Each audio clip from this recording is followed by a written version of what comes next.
আসসালামু আলাইকুম। বই বৈঠক বুক রিভিউ পডকাস্টে আপনাকে স্বাগতম। ক্যারেল ডুয়েকের বিখ্যাত বই মাইন্ডসেট, এই বইটা নিয়ে আজ আমরা একটু গভীরভাবে আলোচনা করব। মানে বইটার কিছু বিশেষ অংশ যা আমাদের বুঝতে সাহায্য করবে কিভাবে দুটো মানসিকতা, স্থির আর বিকাশমুখী, আমাদের জীবনকে গড়ে তোলে। ঠিক বলেছেন। ডুয়েকের এই দুটো ধারণা, মানে ফিক্সড মাইন্ডসেট আর গ্রোথ মাইন্ডসেট, শুনতে খুব সাধারণ লাগলেও এর প্রভাব কিন্তু সাংঘাতিক। কিভাবে আমরা শিখি, কিভাবে ব্যর্থতার ধাক্কা সামলাই, সব কিছুতেই। হ্যাঁ, আর আজকের আলোচনার উদ্দেশ্য এটাই।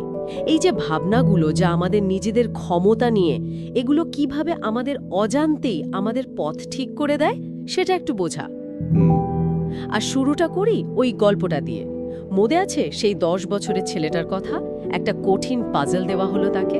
ও হ্যাঁ, দারুণ গল্প সেটা। সে তো ঘাবড়ে গেলই না, বরং চেয়ার টেনে বসলো, হাত ঘষলো, আর কি বলল, আমি চ্যালেঞ্জ ভালোবাসি। ঠিক, ওই প্রতিক্রিয়াটাই, ওই উত্তেজনা, এটাই তো গ্রোথ মাইন্ডসেট। একদম আজকের আলোচনার একেবারে কেন্দ্রবিন্দু বলা যায়। হ্যাঁ, এই বিশ্বাসগুলো আপাতদৃষ্টিতে যা খুব সরল, সেটাই কিন্তু আমাদের সাফল্য, আমাদের ভালো থাকা, সবকিছুকে হয় এগিয়ে দেয়, না হয় আটকে রাখে। চলুন তাহলে একটু গভীরে যাই। নিশ্চয়ই। তো প্রথমে এই দুটো মানসিকতার পরিচয়টা আরেকটু পরিষ্কার করা যাক। স্থির বা ফিক্সড মাইন্ডসেট, এটা ঠিক কি? আচ্ছা, ফিক্সড মাইন্ডসেট মানে হলো এই বিশ্বাস যে আমাদের বুদ্ধি, আমাদের প্রতিভা, বিভিন্ন কাজে আমাদের দক্ষতা, এগুলো প্রায় সবই জন্মগত, মানে আগের থেকে ঠিক করা। মানে কেউ জন্মেছে অঙ্ক ভালোবেসে, কেউ নয়, এরকম? অনেকটা তাই। ডুয়েক নিজেও তো একসময় এটাই ভাবতেন, হয় তুমি স্মার্ট, না হয় নো, ব্যাস এখানেই শেষ। কিন্তু এই ভাবনাটা, এটা তো বেশ আটকে রাখার মতো শোনায়, তাই না? এর প্রভাব কি হতে পারে যদি কেউ ভাবে তার ক্ষমতা সীমিত? ঠিক এখানেই সমস্যাটা। যারা ফিক্সড মাইন্ডসেটে বিশ্বাসী, তারা সবসময় একটা প্রমাণের তাগিদ অনুভব করে।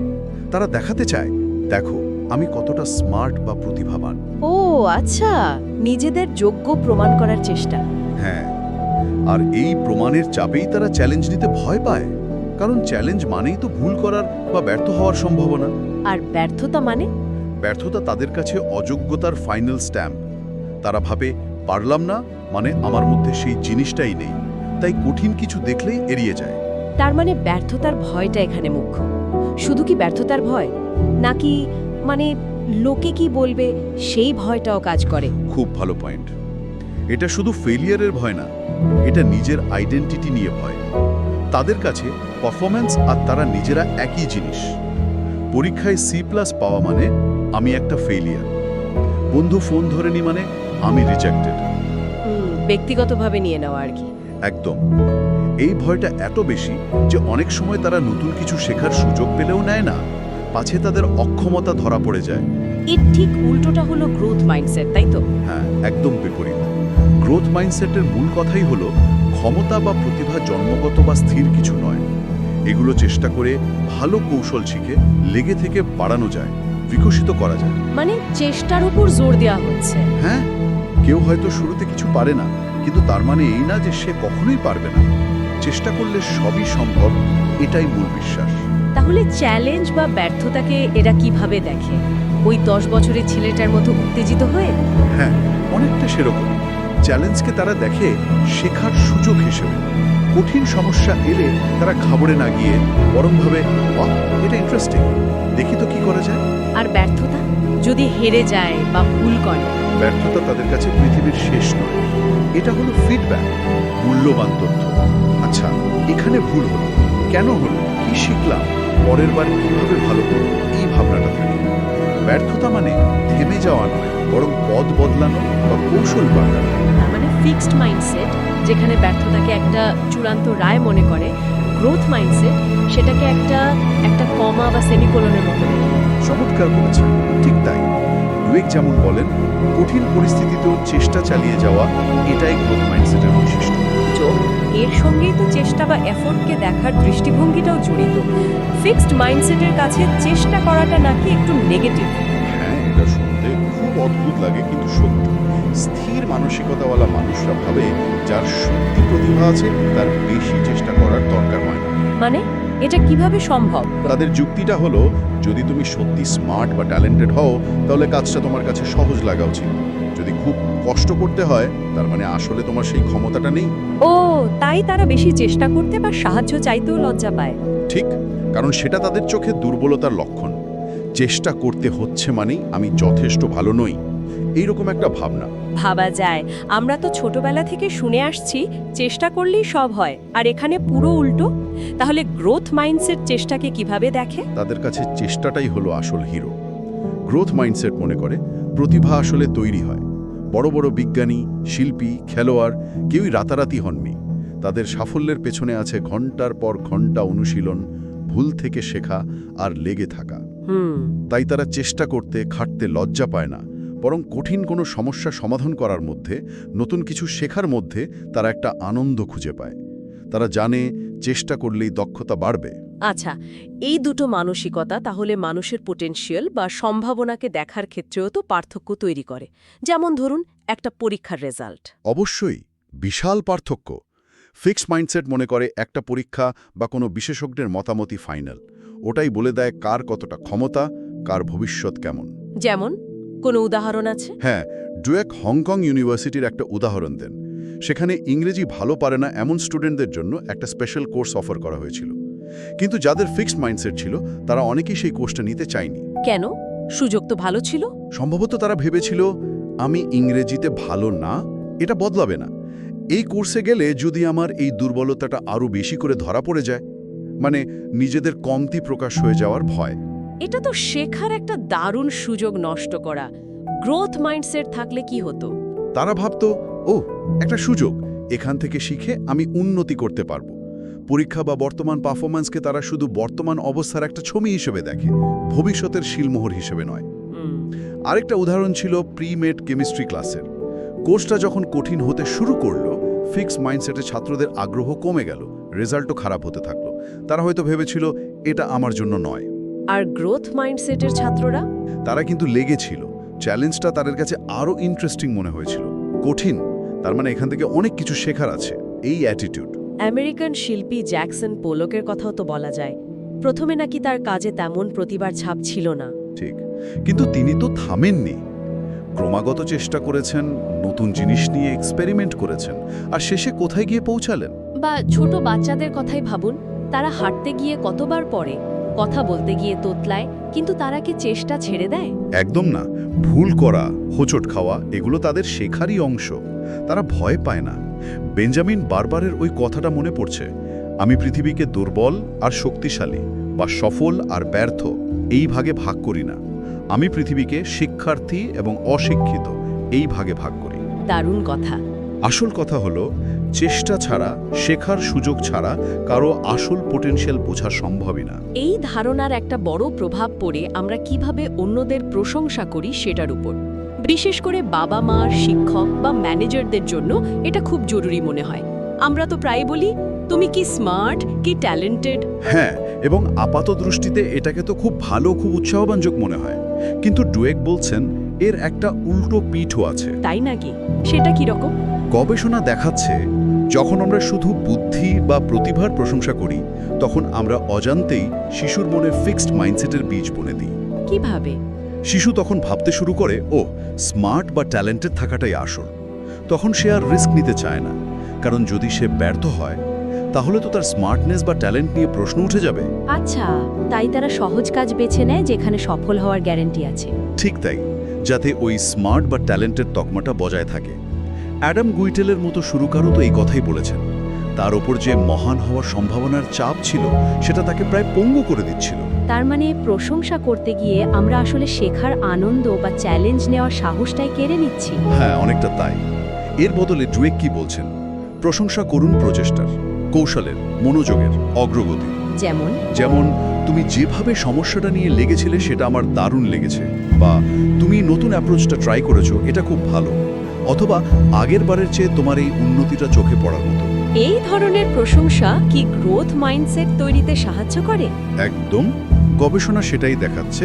যখন প্রচেষ্টার প্রশংসা করা হয় শিশুরা কঠিন চ্যালেঞ্জ বেছে নিতে বেশি আগ্রহী হয়।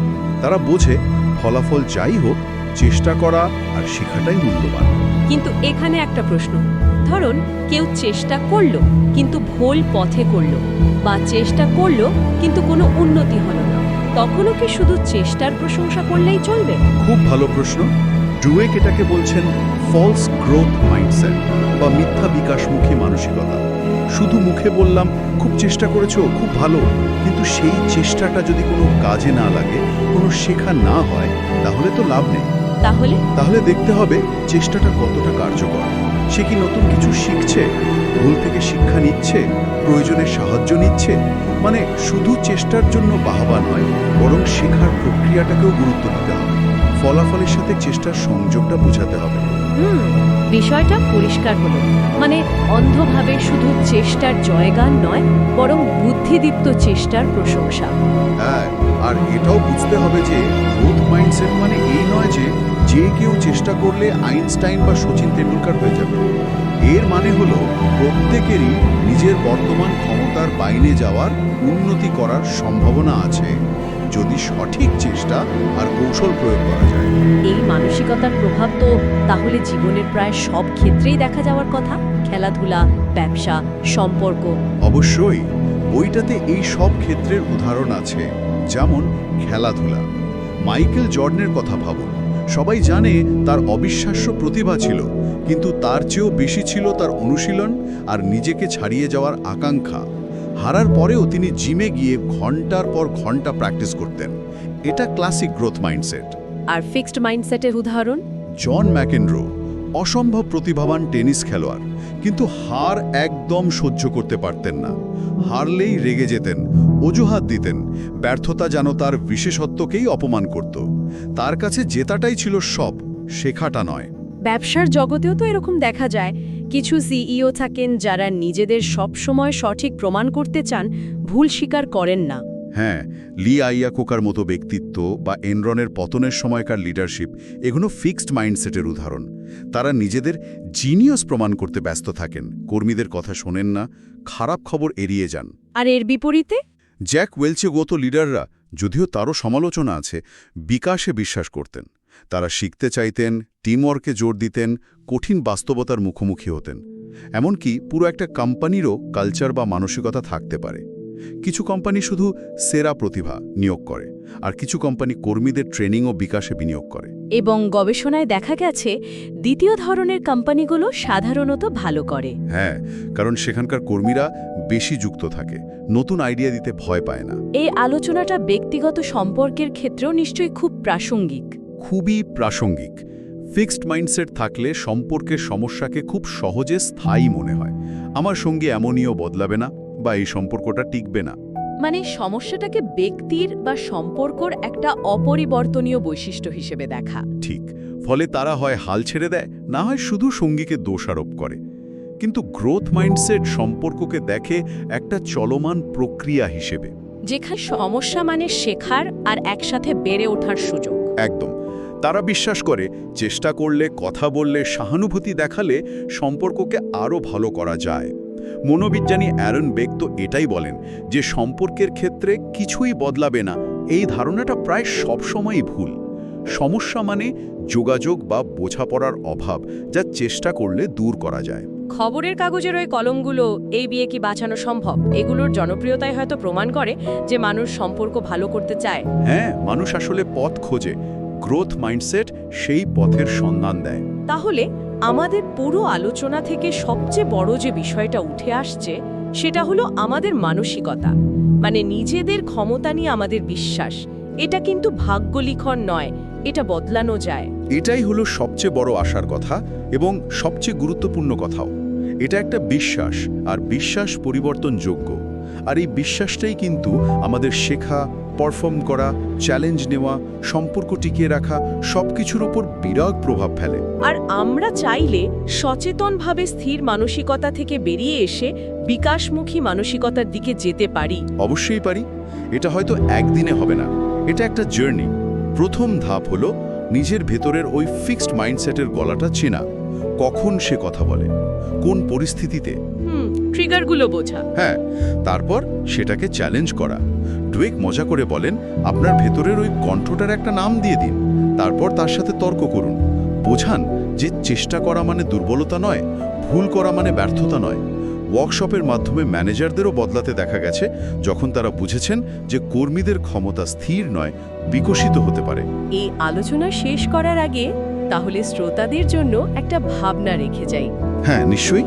আমরা কি একটু ভেবে দেখতে পারি নিজের বা অন্য কারো ক্ষমতা নিয়ে কোনো একটা বদ্ধমূল ধারণা আঁকড়ে ধরে থাকার ফলে আমরা শেখার বা বিকাশের কোনো সুযোগ হারিয়ে ফেলছি না তো?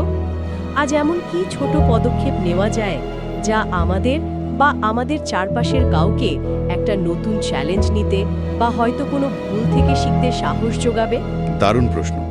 হয়তো দিনের শেষে শুধু এইটুকু ভাবা, আজ নিজের জন্য বা অন্যদের জন্য শেখার এবং বেড়ে ওঠার সুযোগ কি কি ছিল বা কি তৈরি করা যেতে পারে, এই ভাবনাটাই হয়তো পরিবর্তনের শুরু। ভিডিওটি যদি আপনার ভালো লেগে থাকে তাহলে চ্যানেলটি সাবস্ক্রাইব, লাইক, শেয়ার ও পজিটিভ কমেন্ট করতে ভুলবেন না। আপনার সাপোর্ট আমাদেরকে উৎসাহিত করবে আরও এমন রিভিউ পডকাস্ট তৈরি করার জন্য।